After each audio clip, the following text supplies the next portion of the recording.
Hi, everyone. So glad you're there. The Brian Kilmeade Show coming your way on closing out a wild week. We're really at war, a war with Iran, and it's ongoing. It's political, and there are economic aspects to it. We'll get to all of it. Griff Jenkins covered a lot of war zone activity, especially in Iraq and Afghanistan. He'll be with us, too. Michael Doran is standing by, too. Hudson Institute Senior Fellow and Director of the Center for Peace and Security in the Middle East. A tremendous knowledge and contacts. Before we get to Michael, let's get to the big three. Number 3. It sounds like from people close to him, very close to him, who can speak to his thinking.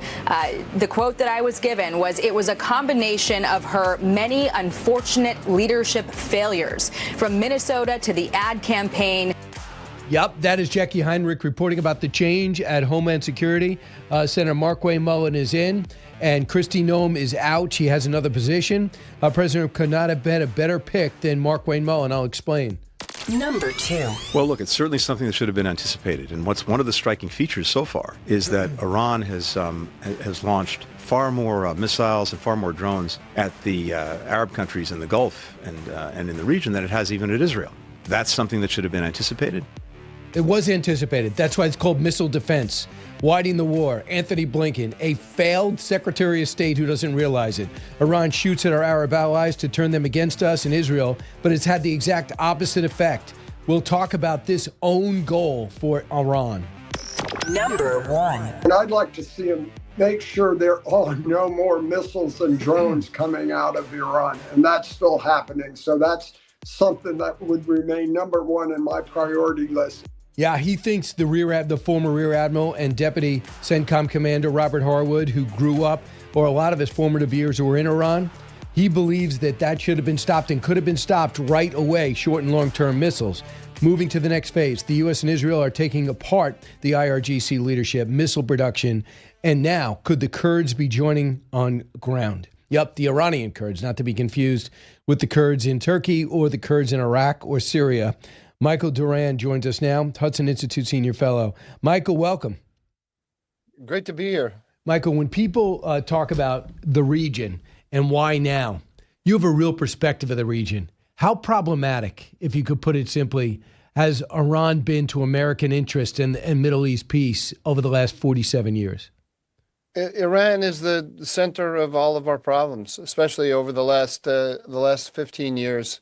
It's in an alliance, or you can call it an alignment, with China, Russia, and North Korea to undermine the Western order globally.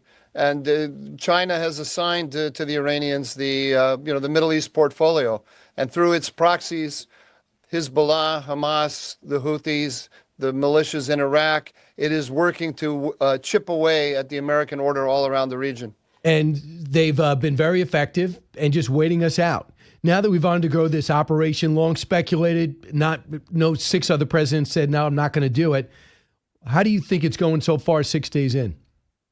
Militarily, I think it's going fantastic. I mean, it couldn't go better than it's been. I mean, it's a war, and so we've taken some losses. Those are tragic, especially for the families. But in terms of what was anticipated, I think that this has just gone better than expected. The Israelis and the Americans are both saying that it's ahead of schedule. I have no reason to doubt them. The missile and drone launches are down dramatically. We're down at 20% of what they were. That's an incredible achievement, and the regime has been decapitated and it's on the ropes. We still have a long distance to go, and they have a coherent strategy. The Iranians, it doesn't look like it. They have a coherent strategy, so we have to break their back yet.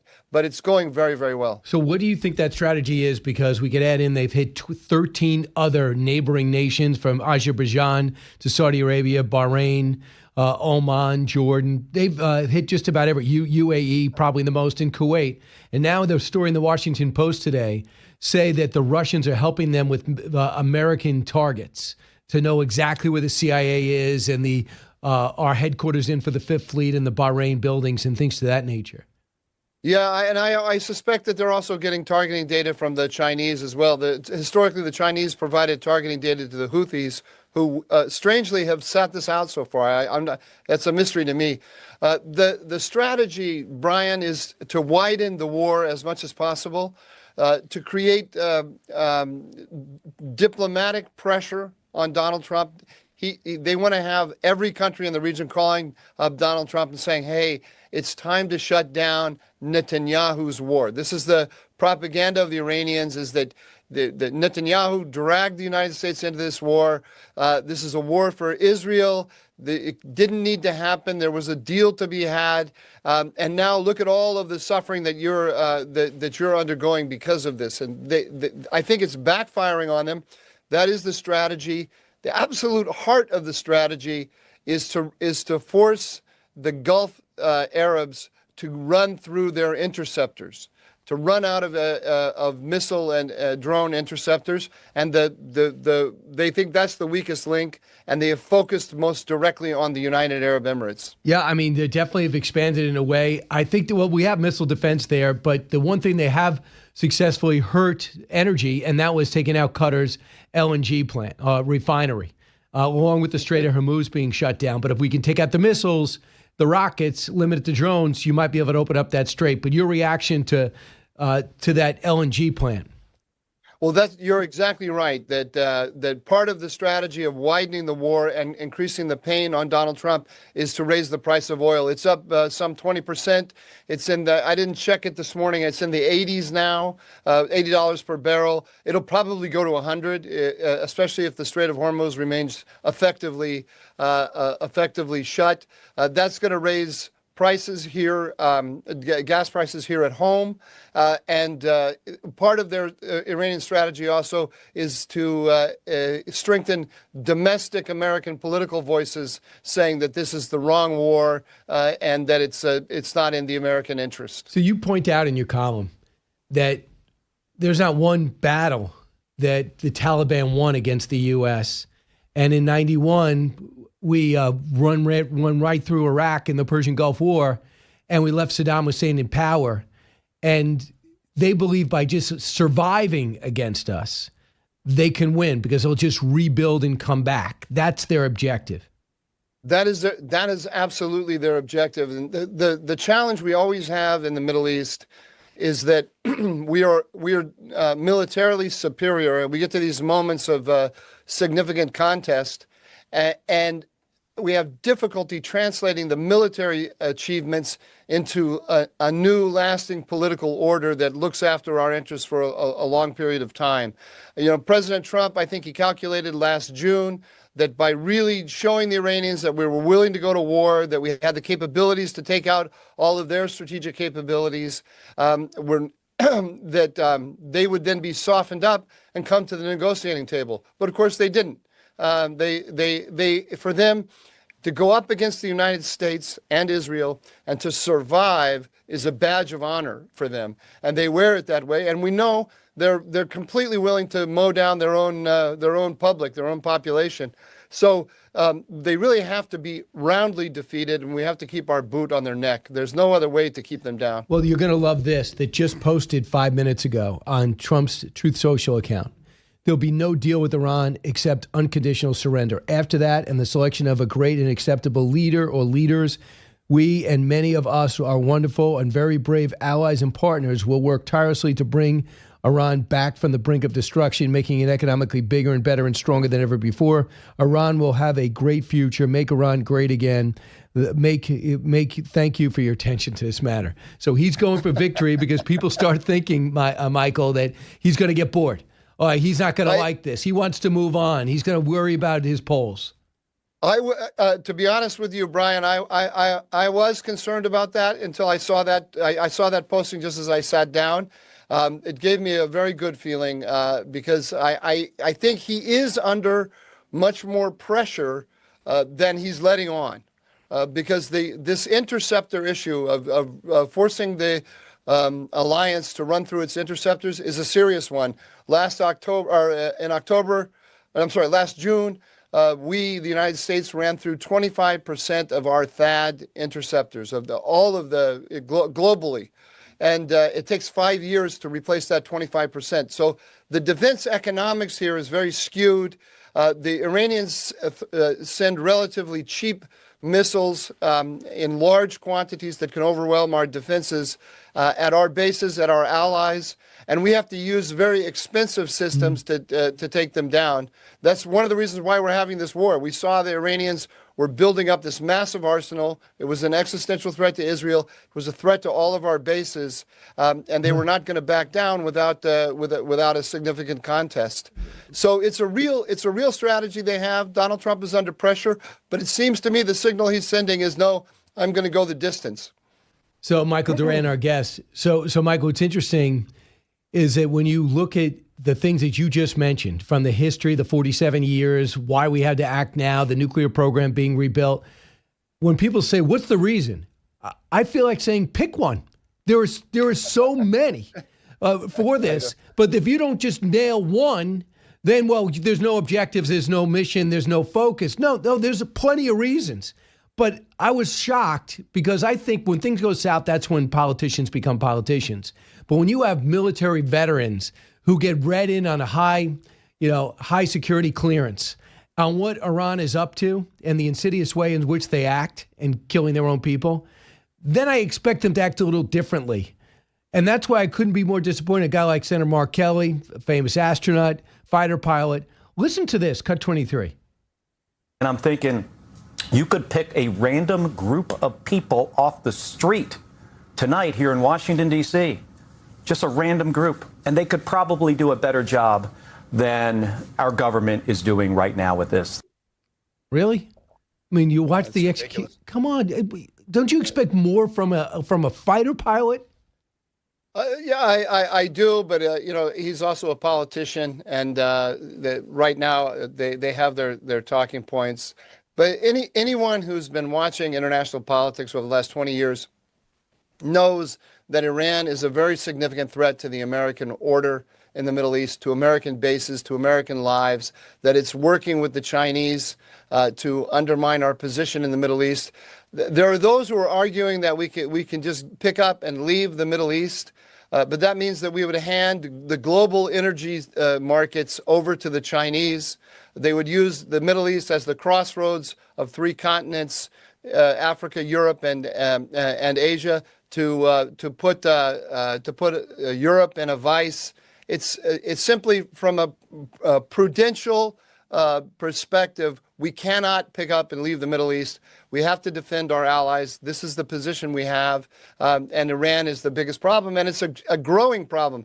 Despite the weird thing about Iran is it has these enormous vulnerabilities, but it has developed, it's like a guy that's lifted weights with one arm. So it has a couple of really big muscles that it can use to hit you. And if you don't neutralize that arm, you're going to be in big trouble. But he has vulnerabilities everywhere, and we're seeing that right now. We've wiped out their missile defense, which was the S-300 system, which was the Chinese system, or the Russian system, rather. And I don't think they could feel good about how ineffective it was on the 12-day war. And now they feel as though they have air superiority. What about the role of the Israelis, the intelligence on the ground, as well as the execution, along with welcoming the opportunity to go after Hezbollah? They're going for the kill shot in Lebanon, aren't they? Absolutely. I think they're actually hanging back a little bit in Lebanon because they want to focus on the Iranian front right now. That's the key front. But Hezbollah got into the war against them after the coalition took out Khamenei. And the Israelis want to deter them at this moment. But ultimately, they want to dismantle Hezbollah as well. And we should want them to do that. Hezbollah was the core of the Quds Force, the Iranian external arm. Anybody that Iran trained, whether it's the Houthis or the Iraqi militias, they would come to Lebanon to train with Hezbollah. And Nasrallah was a strategic brain of the Quds Force. Yeah, dead, buried in his building. So I contend that China's been the big loser over the last month. If you think about their influence in Venezuela has dwindled, if not non-existent eventually. And now you see that their client state in Iran and the cheap oil they were getting from Iran. And I mean, they're being hindered now. And if you look at even our aggression in Central and South America, and of course, it looks like Cuba's about to fall. How has China how has China been affected by all this? Oh, look, China, as you mentioned, it gets Iranian oil on about let's say 60 cents on the dollar. It gets it Iran sells all of its oil to China, and China gets it at a very steep discount. So although China is an energy poor country, because of the discounted Iranian oil, it can behave like a major oil producer. It has refining capabilities, which it exports. Our endowment in natural resources should put us in a position of dominance over the Chinese, but we have allowed this situation to develop where they can behave as if they don't have that vulnerability. They also have developed with the Iranians a shadow banking network, which is one of the ways that they sell this sanctioned oil to China. But it also gives them the ability to set up an economic subsystem, a global economic subsystem that is resistant to American sanctions. So taking this away from China will be a huge strategic blow to them. Right. And there's also the fact that, the Houthis, I think you and I talked about this last time, that there are two entities in the world, Brian, that have anti-ship ballistic missiles, and that's China and the Houthis. That weapon has only one purpose, and that is to attack American aircraft carriers when they are maneuvering in confined spaces. The Chinese are using all of the data, the data from the contest with Iran to improve their own systems for the struggle against the United States and Taiwan. Wow, Michael, there's nobody better to talk to. Thanks so much, Michael Doran. Appreciate it. Back in a moment.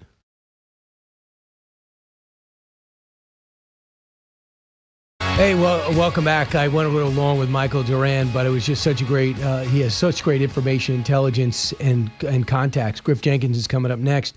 I do want to talk about the economy a little. We didn't gain any, not only did we not gain jobs, we lost 92,000 jobs. The unemployment went up to 4.4%. The market didn't like the war to begin with, only because of the Strait of Hormuz is shut for now. But now it's not liking this either. Could be a rough day unless we get some positive news. Well, you have other networks using this to say, well, Donald Trump is raising the price of gas and Donald Trump lost jobs. A couple of things are going on here. There's a somewhat of a rejiggering with AI. Got it. And number two is this is a necessary conflict. Sooner or later, this was going to erupt. The president made sure it happened on his watch. He's going to address this problem so other presidents don't have to, so you don't have to deal with it.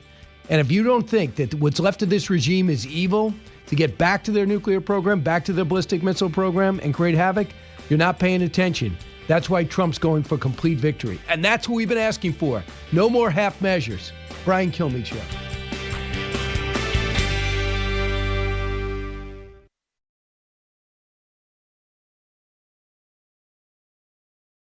What is that off-ramp? I think the president may simply declare victory. He'll say, got rid of the Ayatollah. We diminished or degraded or destroyed their nuclear program. We did the same thing to the missile program. We did the same thing to the Navy. And as to the regime, well, over to the Iranian people. Good luck to them. Hope they succeed. And if they don't, it's their fault. If they do, we'll take the credit. So that is Anthony Blinken, the worst strategy ever handling Iran. It was look the other way, let them sell oil, do the best we can to let them know we want to get a new JCPOA, take their arch enemy, Saudi Arabia, make them a outlaw nation, pariah nation, and tell the Houthi rebels allied with Iran that you're no longer terrorists. And what did you get? Nothing but more terror activity, to the point where when Trump takes over, he's got to bomb out their nuclear facilities because they almost had a nuclear weapon. Remember that. And Anthony Blinken is now doing interviews and taking bows as if his policy worked. Griff Jenkins knows all about war zones. Fox and Friends Weekend co-host. Griff, welcome. Thank you, Brian. And the Blinken comments are really significant because you when you talk about war zones, and I spent a lot of time, 2003, 4, 5, 6, 7, in 2016 even, in Iraq. People don't point out enough the differences of the Iraq War and what we're doing in Iran right now. Because people say, well, there's no ground invasion. That's true. But when we talk about the end game, it's worth just noting that you had a Sunni Shia debacle we walked into in Iraq. In the case of Iran, these protesters, the people that want to be free, are trying to be Persia again. And that's a different thing. And That's where the glimmer of hope lies in the president setting the conditions. But there are different ethnicity, but it isn't as bad. The Shia-Sunni thing in Iraq. Right. We had the minority Sunni in charge, Saddam, Ba'athist, and Shia said, "Were you kidding me? How long are we going to be putting up with this?" So the thing blew up. And there's so many lessons to be learned by great people. Look at both Bushes and who they surround themselves with. Mm-hmm. So Bush 41 goes into the Persian Gulf War, puts 500,000 people in Kuwait, and they take Kuwait back, and then they go to Iraq, and they say, well, our mandate is only for knocking Iraq back. I'm going to leave the regime in power. Mm-hmm. They told the Shia to rise up. Now, the president learned from this, and the Shia rose up, but they left Saddam Hussein with choppers and planes and air tech, and they all get wiped out. And Bush 41 is vilified and hated by the Shia to this day. It's why they weren't welcomed as liberators in 2003 when the invasion happened. So what happened? Bush 43 comes in and goes, Saddam's out. Enough. So Saddam's out, and they go, well, now we got to run the country. Well, we don't want that. So what do you learn from both those things? Trump goes to school on that. Venezuela leaves the apparatus in place, infrastructure in place. Some people are upset by that. But little by little, hopefully they'll get elections in 6 months, and Delcy Rodriguez will probably lose. Here, he's saying, I don't want to deliver the mail. I don't want to pick up the garbage. I don't want to handle their energy. But this regime can't lead anymore. So the president is doing this without boots on the ground, using AI and firepower to systematically take them apart with the other fantastic Air Force, and that is Israel. A huge lesson to be learned. And not only that, you look at what is different now from then, and that is the Gulf states rallying into this. The UAE has taken more missiles, I read, than even Israel. And you have the Gulf states now buying in, if you will, and you have a shift in the attitudes because of what President Trump started in his first administration under the Abraham Accords, moving towards to what the entire region wants the outcome to look like. That's a very different, George W. Bush got the coalition of the willing. Well, you know what? Trump has manufactured or put together a coalition of Gulf states that want the region to change. And that's a lofty, high goal built upon a precedent he started in the first administration. Now, the worry is they run out of interceptors. That could be the plan. And all of a sudden, these Arab states have a restless population, not used to being vulnerable. And they start pressuring their government, who pressures Trump to end this early. He just wrote down not doing anything early. But just to your point about other countries being in the line of fire, going into today's action, the UAE has been targeted by drones and missiles 883 times. Kuwait, 562. Qatar, 162. Bahrain, 129. Israel, 113. Jordan, 49. Cyprus, 5. Oman, 2. Saudi Arabia, 2. So they are really trying to make enemies of them all. UAE has responded. They're going to freeze, it looks like, all the Iranian assets that were, I guess, staying under the wire, the ghost assets, because they have a worthless currency, so it's in dollars. They're freezing that. I think the most significant interviews that have been on our air over the last few days has been your interviews with General Jack Keane. And he keeps saying to you, I can't tell you exactly what they're doing, but they're fighting back. And you step back and realize, so why are they fighting, other than the fact that they don't want to be fired upon because that's new for them, but also the fact that they're hitting hotels.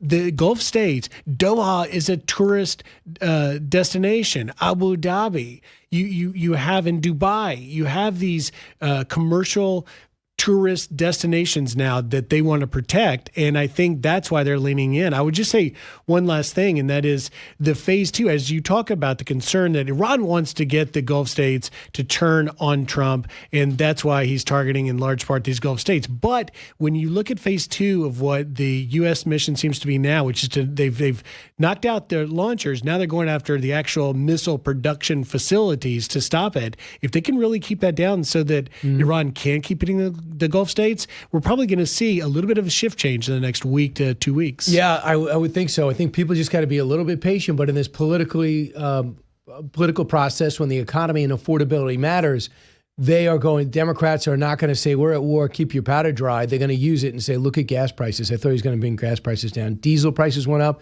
which means the trucks run on diesel, which means you would think playing this out, delivering to grocery stores might be more expensive, upping the price on travel and the supply chain. But Here's the good news. We provide the natural gas, we provide the oil, and we're able to up the ante and up the production. However, it's not helping the Pacific, the East, the Far East, because those are the ones who use the Strait of Hormuz to get 20% of the world's oil out. Somehow, Griff, we have to find a way to suppress the fire to allow people and ships to come through. And look, you can't overstate that higher gas prices as we approach the midterms isn't a real thing. It certainly is. And Democrats on affordability think that's their winning card to play. And we're going to see them try and do that to the best of their ability. But I think Karl Rove had a piece yesterday pretty significant saying that the Trump administration's got to do a better job here at home in laying out exactly the big picture. And the big picture, as you mentioned, bring in China. The fact that we've now cut off 20+% of China's oil, and we've fold into that Venezuela, taking out the Venezuela oil, going to China. President Trump will go soon and meet with Xi Jinping in China. Look at how much his leverage position changed. Yeah, some of the critics who are jumping up, I just think they have to sit this one out, especially Anthony Blinken. Remember, listen to Ruben Gallego, who fancies himself a presidential candidate. Cut 25. I think Iran is a national security threat, but is it the most important national security threat right now? Does it mean that we have to go to war without, at this point, any actual reasoning? The president's not giving us a solid reason, and we don't know the actual exit plan. So, my concern about all of this is that, again, we don't know how we're going to get out of this. And as someone actually had to live through a very bad experience with some bad decisions when I got sent to Iraq and saw many of my friends die, I don't want another generation of veterans to do that. And so this is why this is the position that we're taking right now. Maybe one of your friends were killed by the Iranians, who killed 603 directly and over thousands indirectly. They really fueled the insurgency after the initial Ba'athist trying to get back in. The insurgency was fueled by Iran, was financed, it was orchestrated, and a lot of times executed by the Iranians. That should bother you. How could he really say they weren't the threat and there's no reason for it now? Pick one. How many manufacturers were making over 100 missiles a month leading up to this? They were rebuilding 2 of their nuclear sites, number one. Number 3 is, we know in the region, they were such a problem. Saudi Arabia, according to the Washington Post, was urging President Trump to please act on this.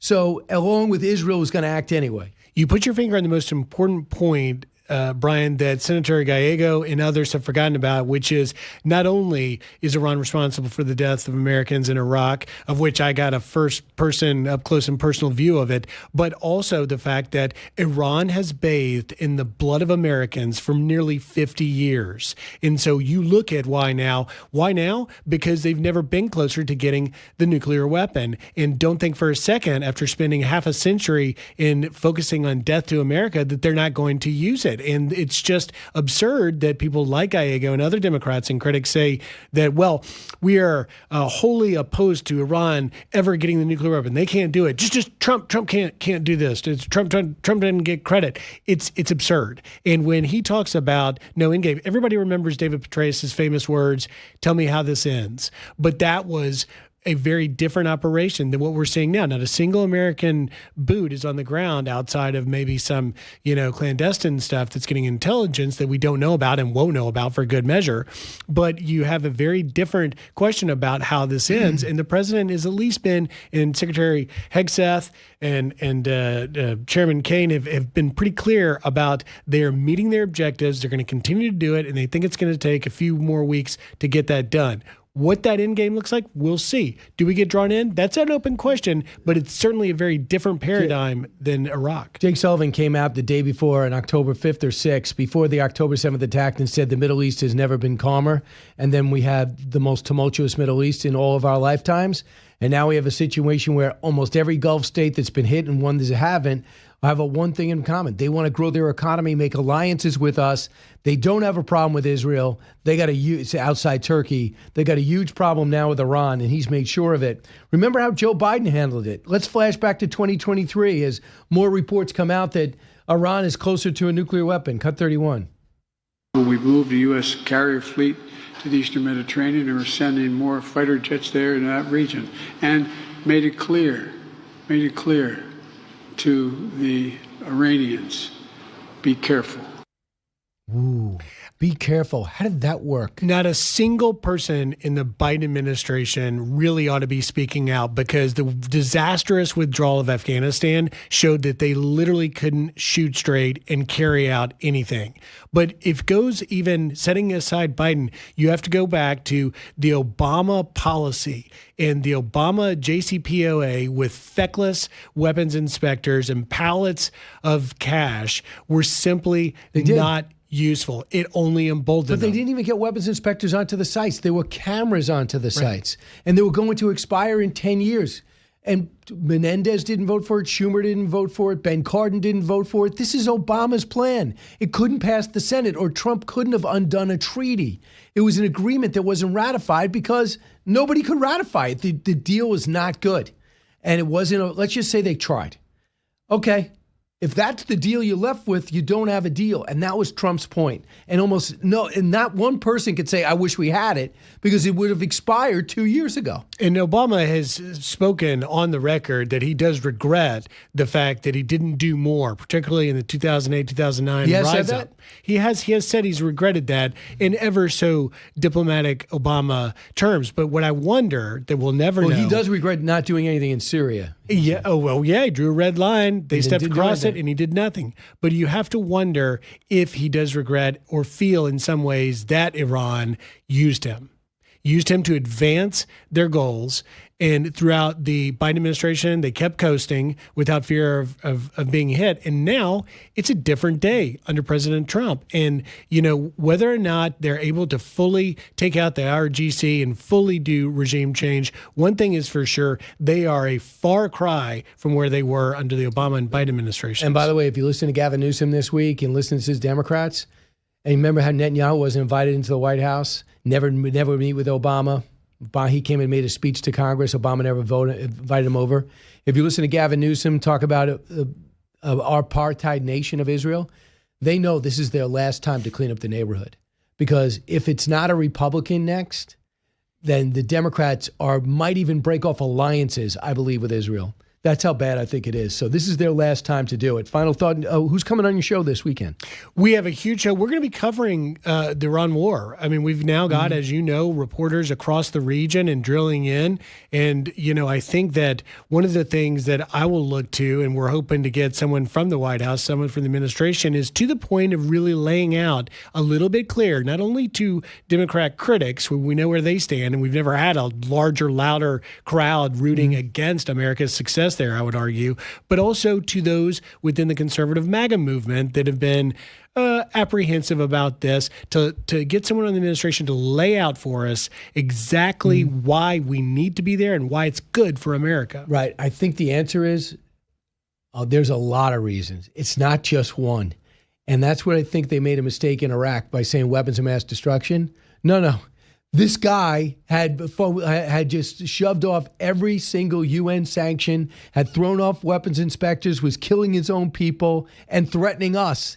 And by the way, weapons of mass destruction. How do we know? Because he had him last time and lied about him. How do we know? Because the Israelis took out their nuclear program in the 80s. So if we had more than weapons of mass destruction, that conflict wouldn't be as criticized as it is today. Thanks so much. Appreciate it, Griff. Have a good time. 6 to 10 on Saturday, 6 to 10 on Sunday. 8 hours. Don't miss it. And then One Nation, Sunday at 10. That's right. Back in a moment.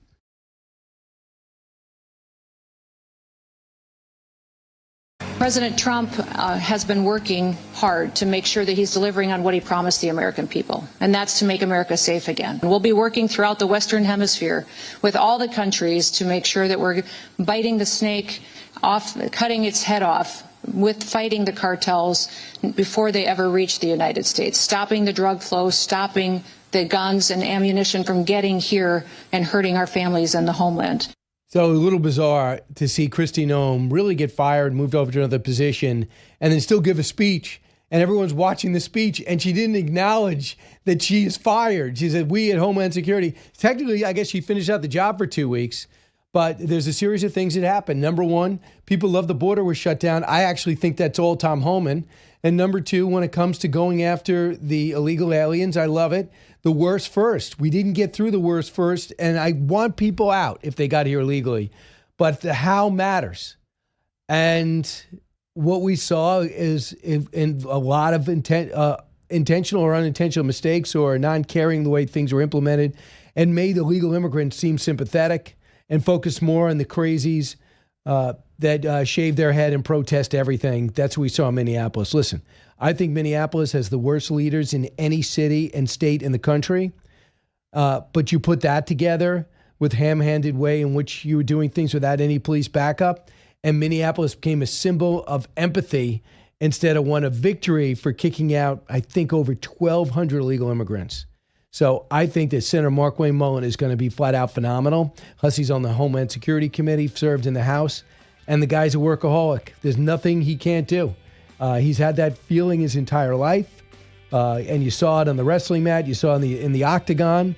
You see it in Congress. He built up a plumbing business, his dad's plumbing business, and made it just a monster, and still has it going, I believe, as well as working a ranch with 6 kids. And he will be great.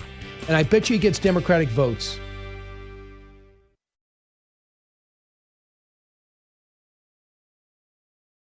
I want to ask Marc Thiessen that. Marc, how do you feel about the Kurds getting involved? And there's a lot of different sects of Kurds. Well, I think what President Trump is doing is he's trying. Look, we're not sending ground forces into Iran. This is not Iraq. So we need some ground forces on the ground to help us.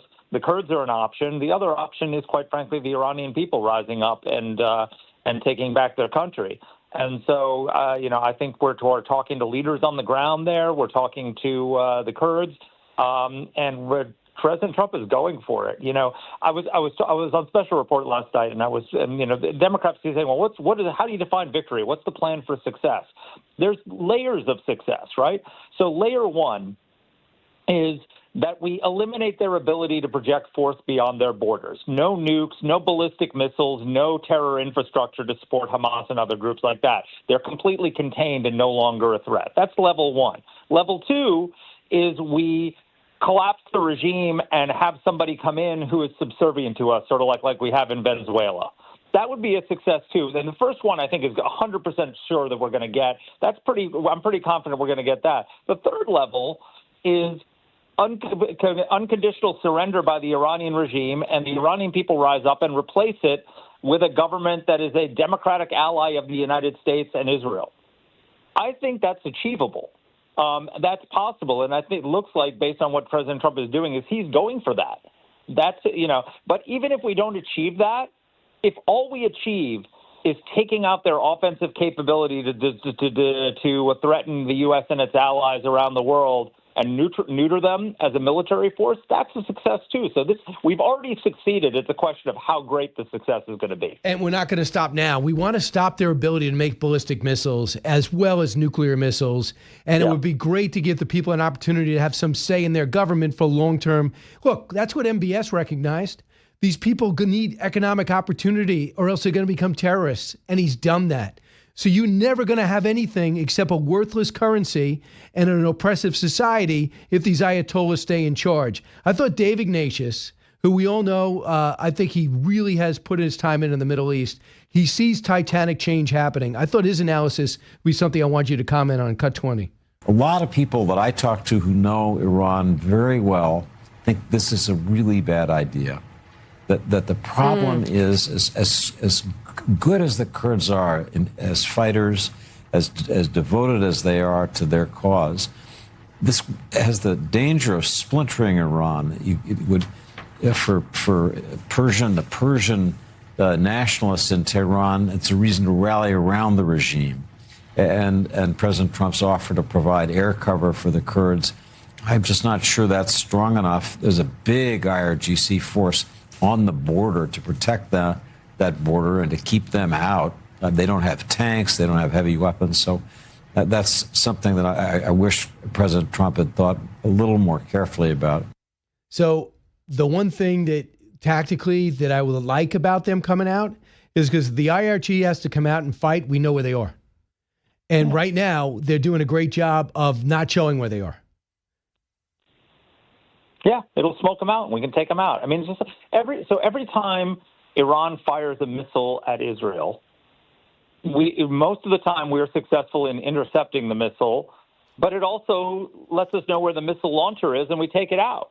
So it's the same thing with if the Kurds were to come in and the IRGC were to come out to fight them, then that allows us to take out the IRGC. So I just don't see a downside to it. I mean, we obviously don't want to, we're not suggesting that the Kurds come in and occupy Iran and run the government, but we need ground forces. We need if you're not going to be what President Trump is doing is he's pioneering something new and different. Okay, he's inherited a situation much like Ronald Reagan did after when he came into office in 1980 after the Vietnam War, when there was no appetite for America to send ground forces around the world, and so he had to pioneer a new way to project power and push back on the Soviet Union. So he came up with the Reagan Doctrine, which we're going to support freedom fighters around the world, in Central America, in Africa, in the Middle East, to push back on the Soviet Union. And Trump has now come in after Iraq and Afghanistan with a country where there's no appetite to send ground forces anywhere, and we shouldn't be. And he's coming up with a new way to project force and project power without the use of ground forces. And what he's doing is he's using decapitation strikes paired with support for the people on the ground to take back their country. And we got to find ways to do it that don't involve ground forces. Everyone who's sort of questioning all this is like, well, what's your solution? I mean, what I find maddening is if Joe Biden did this, Mark, I'm telling you, you might not believe me. I hope you would. I'd be complimenting him. If he put 2 aircraft carriers off the shore, if he got Gulf states the go-ahead, which, by the way, we did silently, Saudi Arabia pushing us to act. We all know that. They didn't want to say it publicly. And then you got Israel buy-in. And then you have this flawless coordination over the course of 6 days. You know what I would say? You're addressing a problem that has dominated my teens, my 20s, my 30s, my 40s. I mean, through my time at Fox, it's coming up on 30 years. Iran's always a problem. And it was getting worse. And their end game is death. And that's what they were cheering. And you had 7 countries looking to destroy Israel. And you had an indifferent president that probably would have let it happen. But now you have a window of opportunity. This president ran through it. And now people are like, do you hear Hakeem Jeffries? Hakeem Jeffries says it's going to end in defeat. I mean, this is anti-American stuff. This isn't a war gone bad. This is a long simmering conflict being addressed. So first of all, I know for a fact that both you and I praised Barack Obama when he killed Osama bin Laden. Absolutely. Right? Absolutely. When the president gets one of the bad guys, every American, regardless of party, should be praising him, right? And this operation is being carried out flawlessly. I mean, it is stunning execution of U.S. power and strength against one of the most evil regimes in the world that has killed, thousands upon thousands of Americans and maimed and wounded thousands upon thousands of Americans under Republican presidents, under Democratic presidents. It doesn't matter. People forget this. Iran was behind the bombings of our embassies in Kenya and Tanzania. Al-Qaeda didn't know how to take down buildings back then. They were trained by Iranian agents on how to blow up those buildings, and the U.S. District Court for the District of Columbia found Iran liable for the attacks. I mean, almost any terrorists that we've had, right now, the successor of Osama bin Laden and Ayman Zawahiri is living in Tehran. That's his sanctuary. He's not hiding in a cave somewhere in Afghanistan. He's not hiding in a safe house in Pakistan somewhere. He's in Tehran. There's a cell of Al-Qaeda operatives that have been operating since 9/11 through Iran. This is our enemy. We should all be cheering. I think this is going to be a successful operation, so I think the public will come around. But the fact that so many political leaders and that the polls, where is the rally around the country effect? How partisan has our country become that Democrats are not willing to rally around the president when he's doing something we should all support? It's so depressing. But here's what's different. And in order to have the surprise attack and not to deal with some of the headwinds, the president decided not to market this. He decided not to do build a wall for 3 months. Like everyone by the end of it was build a wall. They mouthed the words. George W. Bush told everyone about Iraq before it happened, told everyone about inspectors, watched all the buildup happen. So we were ready for it. And a lot of people supported 70 votes in the Senate. But this president's got a different idea. It's not going to be a long, sustained war. This is a long-term market. I'm going to explain it when we do it. And if I explain it too early, I'll blow the surprise. And the Ayatollah will be alive right now. So this is a little bit, Mark, has to do with the fact that the president didn't brace us for it. And people don't love foreign policy like you and I do, and don't read this first every day. So I blame Hakeem Jeffries. You blame Donald Trump. That's fine. That's so funny. Well, I'm just saying. No, I know you do. You're right. Yeah. Of course, you're right. Yeah. Look, I mean, but I think he started to prepare us in the week before. When it was getting closer. And but you're right. I mean, and it's the same thing with Venezuela. But look, Venezuela is now quite popular because it's successful, and I think this is going to be popular because it's going to be successful. And so I think you're absolutely right. It's part of the new strategy. We need to give this guy a lot of forbearance because he's trying to do something new. Because the alternative to what Donald Trump is doing is isolationism. Right? We're not going to send boots on the ground everywhere around the world. So we have two choices. We can retreat from the world, or we can find a new way to project U.S. force and U.S. military power around the world. And what he's doing is he's starting with sanctions, with tariffs, with other forms of coercion to get regimes to do what we want them to do. And when they refuse, then he decapitates them. And that's exactly the right approach. He's finding a way for America to be the leader of the free world in an era when Americans have lost their appetite for boots on the ground. And I think what he's doing is amazing. I have an idea that might be in your column next. You ready for this? Okay. So there's the way he deals with most countries is the way he deals with it. What you just said is 100% accurate. However, he has a different approach with Russia and China because he looks at them as, in many ways, peers. Okay, let's say we're stronger militarily, economically, whatever you want to say, but they're close. So what he does with them is more of a nuanced fight. He doesn't say, I'm going to neutralize China by going after Venezuela, Cuba, where it's a listening outpost, and Iran, but he does it. I'm going to go against China by flipping these countries and winning over these countries, leaders, new ones or current ones, in Argentina, in Bolivia, in El Salvador, in Central and South America, to push out China. And when Russia wants an influence in the Middle East, well, Syria's gone. And now Iran's going to be gone, who's supplying the Shahed drones and is definitely an ally in the region. So he knows the downside of calling out another major nuclear power is a major nuclear war. But what if I subtly worked around you, dug out a moat around you, and by the time you look up, you're neutralized? And I think that's what he's doing. Is that the subject of a Mark Thiessen column? It could be, yeah. So it's a speak softly and carry a big stick, like Teddy Roosevelt. So here's the interesting thing now so Iran is a very clarifying moment when it comes to Russia and Ukraine. So Zelensky is now sending Ukrainian drone operators, because there's no country in the world that has more experience with fighting Shahed drones and neutralizing them than Ukraine. So he's sending a battalion to help the U.S. and Israel and the Arab countries knock down these Shahed drones. We just learned from the Washington Post this morning that Russia is providing targeting information to Iran to strike U.S. forces in the region. So Ukraine is defending U.S. forces. Russia is helping Iran strike U.S. forces. I think when the dust settles in Iran, I think Vladimir Putin has to pay a very big price for that decision, and I think we need to thank the Ukrainians for what they're doing. And Mark, that's so great that you tie that together, but because the picture in the Washington Post story shows a hole in a building, and that hole in the building is where our headquarters were for our Fifth Fleet, where the offices were. And guess what? The CIA office got hit in Saudi Arabia, and I'm thinking to myself, how the hell did they know that? How they know that is Russia or China, that'll probably come out soon, is telling them all our location. So that is a great point. And that's why I've always been a fan of Zelensky. I don't love the way he plays everything, but I understand it. But I've been briefed multiple times that Ukraine-Russia war has been a war college that the superpowers are studying, and we have learned a lot. And it's benefiting us in this war right now, what we've learned. Mark Thiessen. In real time. We should get our own show. Right?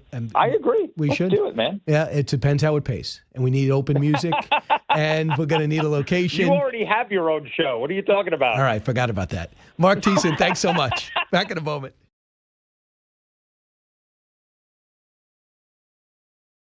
I remember watching Pete Hegseth going, how childish is this? He's a is this child. language he's using? Yeah. And this sort of bro-centric, tough guy, we sunk their battleship. It was pathetic, but also embarrassing. The Ayatollah's son, this guy is said to be even more of a hardliner than his dad. I hate to say Ayatollah so. The Trump administration's propaganda machine is in full, sway right now. No one who Barron Trump has ever been in a classroom with is likely to have joined the military. So do you believe the widespread criticism? We're at war with our 47-year nemesis. And they're like, I don't like the language of Secretary of War Pete Hegseth, and Barron hasn't signed up for the military? That's your focus, you idiots? I mean, please, tell me the audience out there doesn't say, well, we're being well served by the extreme left. And I'm sorry he's not Zbigniew Brzezinski, who did such a wonderful job, I believe, as Secretary of State for Jimmy Carter, to allow our hostages to be taken, not anticipate the fall of the Shah, taking him in for his cancer therapy and creating this terrorist state under your watch. The Brzezinski family, I think, should not be talking about the Iran problem because it all happened when your dad was in power. Maybe he didn't have the German accent and the Ivy League I guess, wordsmith way of eloquence. But by the way, he talks exactly like Rumsfeld, which America liked.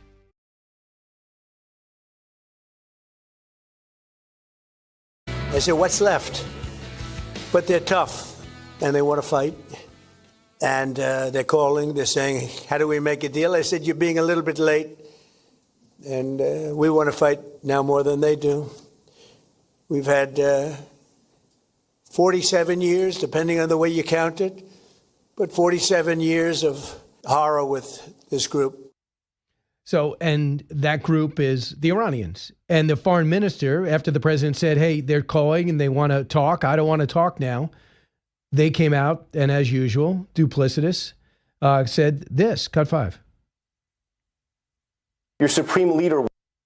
We are not asking for a ceasefire, and we don't see any reason why we should negotiate with the U.S. when we negotiated with them twice. Well, when you open up negotiations and say, I have 460 kilograms worth of enriched uranium at 60% that can make 11 bombs, and I'm not changing that, I can't believe we even had another round of that, of those negotiations, knowing they wouldn't even talk about not funding their proxies. They would not even talk about ending their nuclear program. They now need to entertain getting rid of their ballistic missile program because they were building about 100 a month, thanks to the Chinese. So it's a complicated situation, one that Senator Dave McCormick is dealing with, but he's very familiar with dealing with stuff like this. I mean, he's a graduate of West Point. He's on the 82nd Airborne in the first Persian Gulf War. He was also on the operation to go out and get Noriega. So you have a guy who is dealing with this on a regular basis. He used to have a real simple life, just trying to keep his hedge fund, Bridgewater, the best in the world. And he decided to give it all up, go to Pennsylvania, and become senator there. Senator McCormick, welcome back. Oh, okay. We're going to get him in about 10 minutes. We're going to have him here. So he's going to be with us. So going back and forth like this, what are you to believe? I go back to Michael Doran's column, which I think is right on the money. He says that the Iranians are trying to do what Saddam Hussein did after the first Persian Gulf War. He lost his entire army. Most of them surrendered, humiliating fashion. He blew up his own oil wells. And then he had to take aim and kill his own people in order to stay in power. And he did, and he did. He put up with the invasion of 500,000 troops, but he survived. They believe if they could have their government, the IRGC, the bulk of their survive, they can win. They can outweigh Trump, and the next time they'll have a nuclear weapon, and they'll be like North Korea, where it's really no-go zone for now, unless we find something to do using the other superpowers. But that's not really going to happen. Is that winning? They look at Hamas. Hamas has been decimated. They're on their last legs, but they're still there. Hezbollah, the same way. And they go back to the Taliban, did not win one battle against the U.S. Not one against the U.S. and combined forces, ever. But by surviving, they ended up still there. Now, the question is, are you okay with the scenario in which this corrupt, brutal regime stays in power, but they can't build ballistic missiles and they cannot build nuclear weapons? That's an outcome that's much more beneficial than the one we had right now. The Red Crescent says 797 people have died in Iran. Okay. They sent a wave of drones into Tel Aviv. All right. But do you know that the amount of ballistic missiles and drones are down 90% from the first day of the fighting? Do you know that they are now aiming for our Gulf allies, not even aiming for us right now? Not that they can get a hold of us anyway, although they killed 6, and that's a tragedy. They've hit 13 countries. And here's what they did in terms of numbers. 863 missiles or drones into UAE, Kuwait 562, Qatar 162, including their natural gas field, 129 into Bahrain, Israel 113, Jordan 49, Cyprus 5, Oman 2, Saudi Arabia 2, and now they also hit Turkey with 1. So they are aggravating and they're threatening, they're totally motivating these Gulf states not to quit, but to possibly enter the fight. To me, it's one of the biggest own goals you will see on the war front.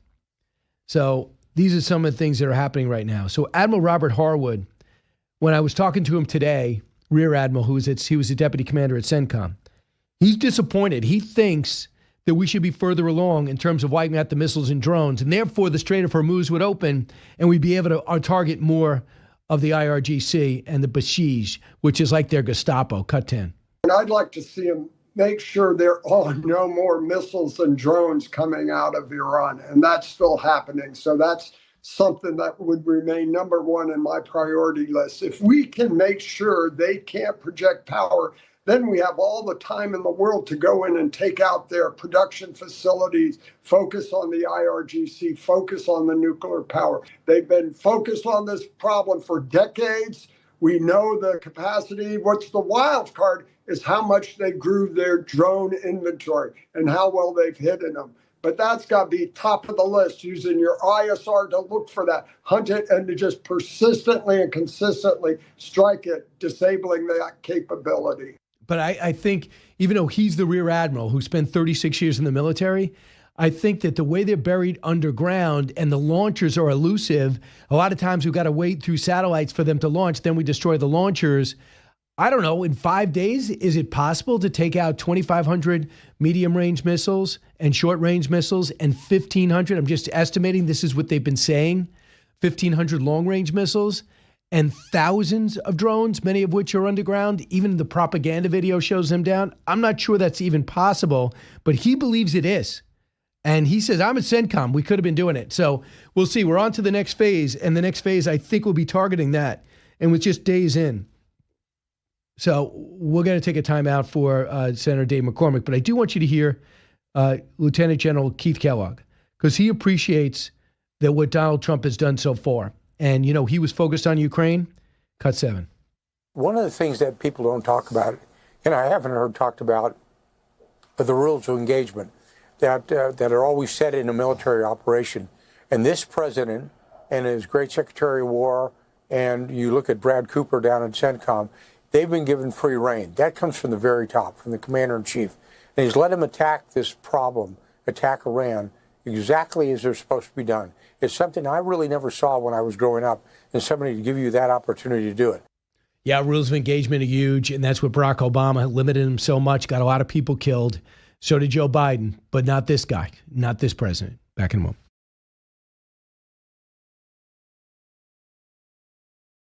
Welcome back, everyone. It's the Brian Kilmeade Show. We have the dynamic that's happening in Homeland Security. Kristi Noem out and Senator Mark Wayne Mullen nominated. I think he's going to coast right through, I guess. I think he's going to get more than just Senator Fetterman votes. But hopefully they do that soon. They put it on the glide path. Also, the other big story is Iran, the unfolding events. Also not good economic news for the country. We lost about 90,000 jobs instead of gains. The market's down about 500 points, and the Strait of Hormuz is shut down for now. But the president has doubled down, saying he's going for total victory. A man who knows all about that, West Point grad, fought in the Persian Gulf War, was on a series of operations with the 82nd Airborne, including the operation to go get Noriega. And now he's the senator on Foreign Relations Committee. as well as energy, by the way, and banking committees. Senator Dave McCormick of Pennsylvania joins us now. Senator, not a great day economically, but the president's still very focused. Are you? I am very focused, Brian. Thanks for having me. Yeah, listen, whenever you have uncertainty, markets hate uncertainty, so they respond to uncertainty. And what we're in the middle of here is a situation where we're deploying our military. It's absolutely within the constitutional right of the president to do that, to solve a really critical destabilizing problem for decades, which is a terrorist financing regime in Iran that's brought instability to the world and has been a terrible source of killing Americans. When that situation stabilizes, and it will, the markets will respond appropriately. But right now, we have to stay the course. Destroy Iran's missile capability, missile launching capability, its navy, its manufacturing capability, and also have confidence that there's no nuclear weapon possible in Iran's future. That will be a very stabilizing thing, and it'll be great for markets, great for energy. It'll be great for all those factors. Right now, we're just in a period of a little bit of uncertainty. Right, and the president said I tasked his energy department to come up with different creative ways to keep the price down. And one of the things they did is allow India to purchase Russian oil and refine it in their country temporarily. Are you okay with that? Yeah, listen, there's going to be a number of adjustments we need to make in the near term. I think the key point here is, thank God we embraced energy dominance and are unlocking the potential in places like Pennsylvania and around the United States. We are now a net energy exporter. And Pennsylvania and America's natural gas and its energy is going to fuel the world. And you've got 30% of oil production or oil reserves in the world in two countries, Venezuela and Iran. Venezuela is going to be moving towards a much more favorable relationship with America and the West.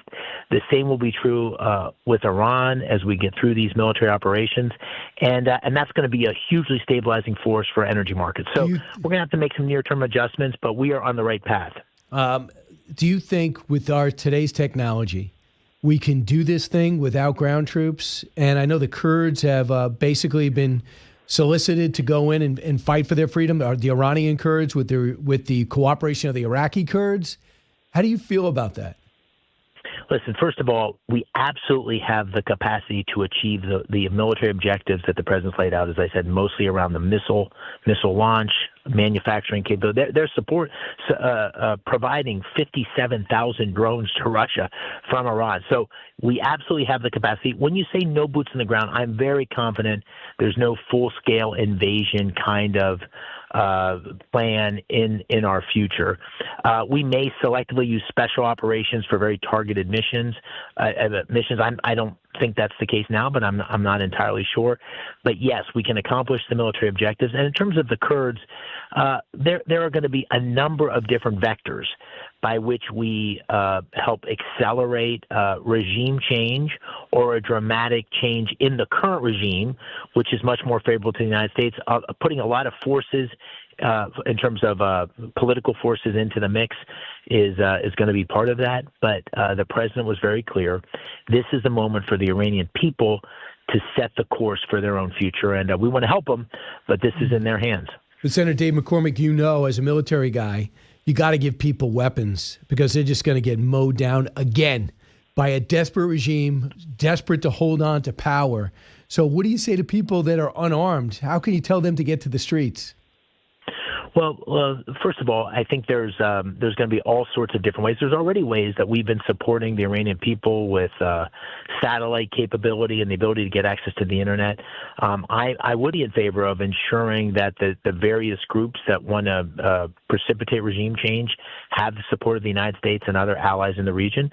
But what we're doing is systematically taking away the regime's capability, not only to harm its allies, but to harm its own people. And the president's made clear, lay down your arms and you will be saved. And if you don't, you will be killed. And so I think there's growing pressure. My understanding is the police forces and military forces increasingly aren't showing up for duty. I think we're going to be hitting a tipping point here in the coming weeks, and that'll be the moment of opportunity for the Iranian people. I want you to hear what Anthony Blinken has offered you some free advice. He did such a wonderful job as Secretary of State. I'm sure. Get a pen handy, Senator, okay? I don't want to have to repeat this. I'm ready. Cut 28. What is that off-ramp? I think the president may simply declare victory. He'll say, got rid of the Ayatollah. We diminished or degraded or destroyed their nuclear program. We did the same thing to the missile program. We did the same thing to the Navy. And as to the regime, well, over to the Iranian people. Good luck to them. Hope they succeed. And if they don't, it's their fault. If they do, we'll take the credit. Your thoughts about ending it that way? Well, it is if we were to end in a situation where all those military capabilities were gone, eliminated, we had full confidence there was no Iranian nuclear program in the future, and what was left behind in terms of the regime was not a regime that we would necessarily choose, but some combination of forces came together, it would still be radically better than it was before this intervention. And let's not forget, the regime that existed had just recently killed 32,000 people who were demonstrating in the street. So there is no scenario where the world and the people of Iran aren't better off under what follows. I'm optimistic that what will follow will be dramatically better in a regime that's much more pro-Western and much more openly committed to not pursuing nuclear weapons and lays a path for the Iranian people. But what that exactly is going to look like remains to be seen. It could be a brand new regime and complete regime change. It could be some variation of the current regime with a much more enlightened leadership. We don't know yet. But what we do know is it's going to be radically better than before the president took action. You know, the whole thing is, when it comes to military, I always still forget that you're a Democrat or Republican because you served in the military. And I used to do the same thing with people like Mark Kelly. I go, well, fighter pilot, astronaut, you know, when it comes to war, he's going to use his expertise here. But listen to this, cut 23. And I'm thinking, you could pick a random group of people off the street tonight here in Washington, D.C., just a random group, and they could probably do a better job than our government is doing right now with this. I mean, Senator, are you kidding me? It's honestly, it's disgraceful, and it's political theater, and certainly at a time when our young men and women are putting their lives on the line. We sadly lost 6 already, but I will tell you, and I would not say this if I didn't truly believe it, Brian. I sat through a recent classified briefing with the Secretary of State Rubio, Secretary of Defense, Chairman of Joint Chiefs Kane, and CIA Director John Ratcliffe, and they gave a blow-by-blow description of what had occurred, what the future goals and plans were, where the things were on the battlefield. And I sat there. This was a guy who I was part of the biggest military build-up in history in Saudi Arabia, invaded into Iraq for the first Gulf War, which was wildly successful. And I listened to this and I said, thank God we have a military with that sort of precision, capability, competence. It's radically better than the military I was part of 35 years ago. Unbelievable competence in executing this mission. We should just take our hats off to the, even if you disagree with this decision, the starting point needs to be, this has been masterfully executed, and we should take our hats off to the men and women in uniform. And when people don't say that, it drives me absolutely crazy. I expect that from the squad. They know nothing. But when you have a fighter pilot who's very intelligent, to be an astronaut, you got to be whip smart. Like you. If you came out and you said, listen, Brian, I got a briefing from Joe Biden's, it's terrible. I'd go, I know it's terrible. You're not looking for political gain. You're doing it as a West Point guy. And Senator, what do you see? We have a minute left. What do you see as your role in this? Like, what role can you play besides a Republican from Pennsylvania? Well, listen, I try to be someone who's just forthright about this and stand up and talk about what I'm seeing. And I also talk about what I know American people are worried about. I was scarred by 20 years of war in Iraq. I was scarred by the losses. That decision was catastrophic. So the American people don't want entanglement. We are not on a path to a long-term troops on the ground and then foreign entanglement. And I need to be someone who I think can help explain that to the American people and say why this is in the American people's best interest. Right, and I think Trump doesn't want that either. So it's going to be a fascinating time. Senator Dave McCormick, thanks so much. Thank you for having me. All right, that's it for now. BrianKilmeade.com. Find out where I'm going to be.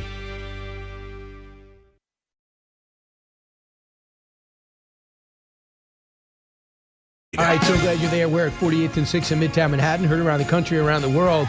Well, finally, the mayor has plowed our streets, and we can get around.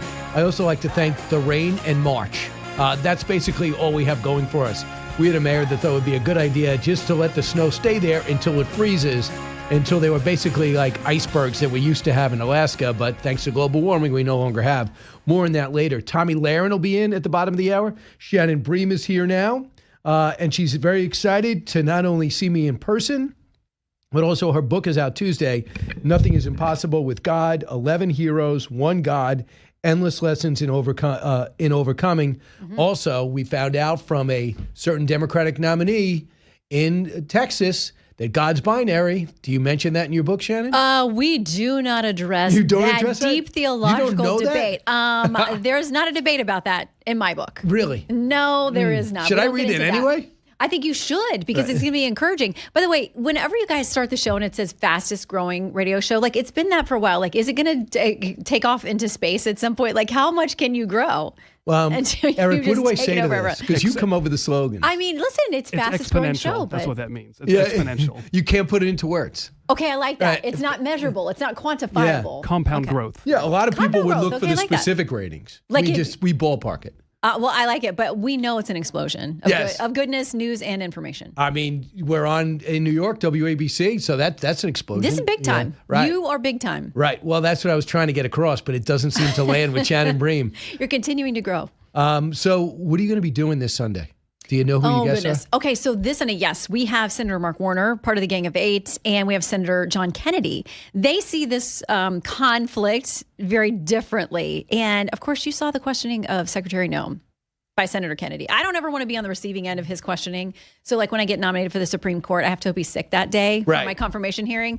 But I think that was kind of the beginning of the end. Well, you're not going to spend $220 million selling the Shannon Bream story. That you know of. Yeah, I don't think so. Without telling me. Not on taxpayers' time. Yes. Not going to do it. Especially. Does this, wait, does that mean you're going to be the president who nominates me for the Supreme Court? There's been talk. I mean, 2028 is right around the corner. We all hear the buzz. We I do. mean, let's be honest. Fastest growing. You know, it is interesting with this conflict with Iran. You hear a lot about Marco Rubio. You see, obviously, Mike Waltz had that big duel in New York City and the United Nations. You see, today we had the energy guys out. We had Secretary Wright on the studio, and we just saw Doug Burgum. You don't see much of the vice president. Mm-hmm. Have you noticed that? Maybe just in the last week or so, but I feel like he has been front and center on a lot of stuff. And he's been deputized also to go out and sort of do the affordability message and that kind of thing. He's always in the situation room. He's in the middle of all this Well, stuff. do you think that maybe it's because he's not sold on this? Well, it's possible. Listen, he's had comments that in the past Yeah. wouldn't align with where we are right now. Although the president would say there's not a conflict in what he campaigned on. This is going to be precision. It's going to be limited in duration. This is not going to be a forever war, but we know the Middle East is really tough on that front. Yeah. So we have a situation where the Democrats are really playing politics in a way I find disturbing. Like Senator Mark Warner, who you got to interview on Sunday, has been getting the highest level briefings for 25 years. Every one of those briefings has Iran in it. And some they have a nuclear weapon a week away, and we see these previous presidents. One wants to negotiate, the other wants to give the farm away. Bill Clinton saw it as a threat. Barack Obama saw it as a threat. Senator Mark Warner sees no rush, and Mark Kelly sees no rush. And there's nobody more partisan than Chris Murphy, who you've had on Cut 24. I think it's regrettable that it doesn't look like the president is going to ask for authorization for this war, but we could decide to stop funding it. Oh, that's responsible. Here's Senator Ruben Gallego, Cut 25. I think Iran is a national security threat, but is it the most important national security threat right now? Does it mean that we have to go to war without, at this point, any actual reason? The president's not giving us a solid reason, and we don't know the actual exit plan. So, my concern about all of this is that, again, we don't know how we're going to get out of this. And as someone actually had to live through a very bad experience with some bad decisions when I got sent to Iraq and saw many of my friends die, I don't want another generation of veterans to do that. Right. Number one, this is why, if you listen to the president, he never wants to put a timeline on anything, doesn't want to take anything off the table. Either that or they'd say, I thought the president doesn't want to put a timeline. Why are you limiting why tying your own hands? So I understand if you fought in Iraq, you could have a little PTSD. I get it. But when you say Iran's not a primary threat, I think that is totally insincere. Well, and why now? It's just that there's more than one reason. When they say president hasn't given us a reason, he's given you more than one reason. Yeah, and that whole imminent debate. That's the thing in Washington. And we had this with Senator Tim Kaine on with us last weekend too. And it's like, when do you draw the line between imminent and not? We know Iran has active, assassination attempts and plans for President Trump. I mean, that's an ongoing threat. There's a court trial in New York City right Exactly, now. with this Pakistani guy. So, I mean, we know legit. Their proxies are continuing to go after us and our allies all the time. Just look at October 7th if you need something with Hamas. I mean, completely funded and directed, I would argue, by Iran. There were dozens of Americans who were killed or captured as part of that. And there are ongoing things involving Hezbollah, the Houthis. I mean, I don't know how you draw the line of imminent, not imminent. So before we get to nothing is possible, nothing is impossible. It's not with nothing God. is possible with right, God. Something that was impossible. That's not with going God. to be the sequel. Right? No. There will not be one by that title. Yeah, one that takes the counter. Nothing's possible with Kilmeade. Yes, that's going to be the next it. one. I want to get you to your take on Kristi Noem, who didn't seem to acknowledge that she was fired before her speech. It's an interesting way to approach it.